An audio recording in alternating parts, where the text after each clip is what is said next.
Have you ever wondered why it's so easy to set a huge goal, but so hard to actually see it through? Well, it turns out the answer isn't really about luck or just having more willpower than the next person. Nope.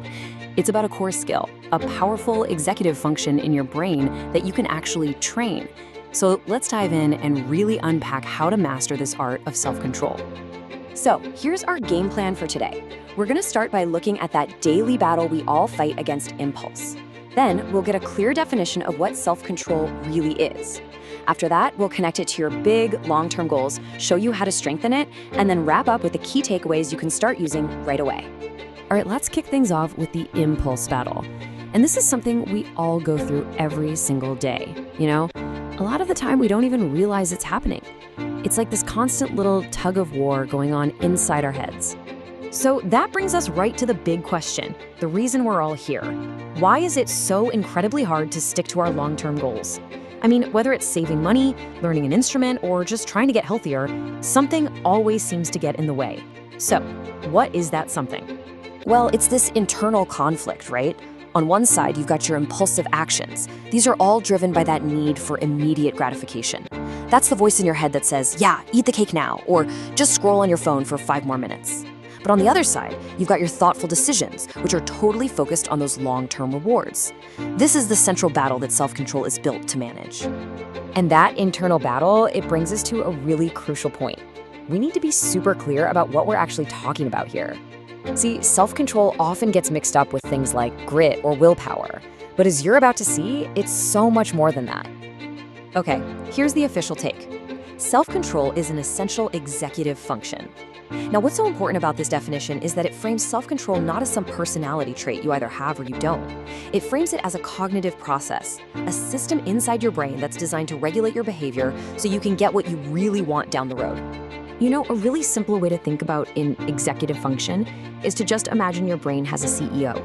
This CEO isn't getting bogged down in all the little day-to-day dramas.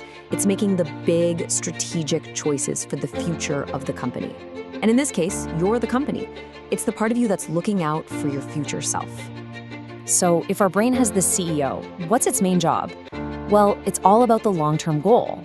This is the why. This is the fuel for the entire process of self-regulation. Because honestly, without a clear why, there's no real reason for our internal CEO to even bother fighting that impulse battle.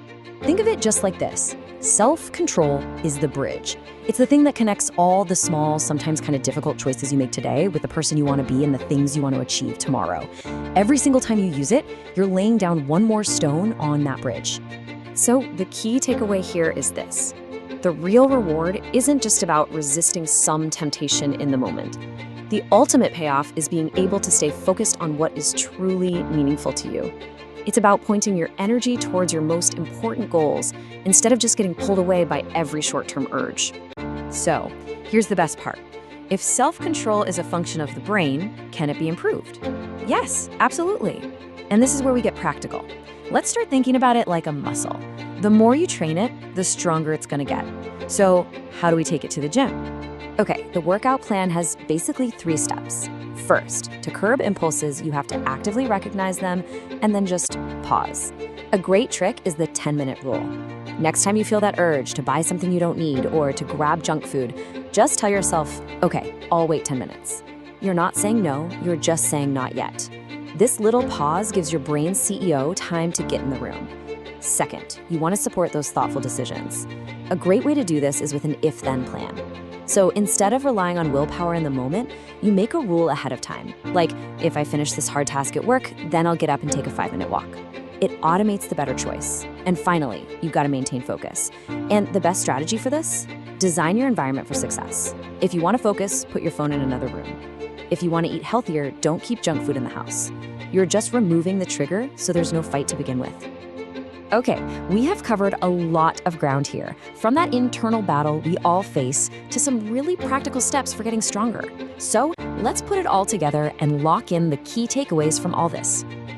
So here's what you really need to remember. First, and this one is huge, self-control is a key executive function. It's a skill you can build, not some fixed personality trait.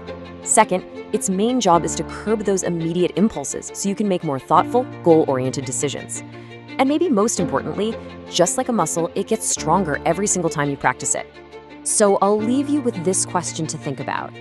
If you started training this muscle today, what is the one meaningful, long-term goal that mastering your self-control could finally help you achieve?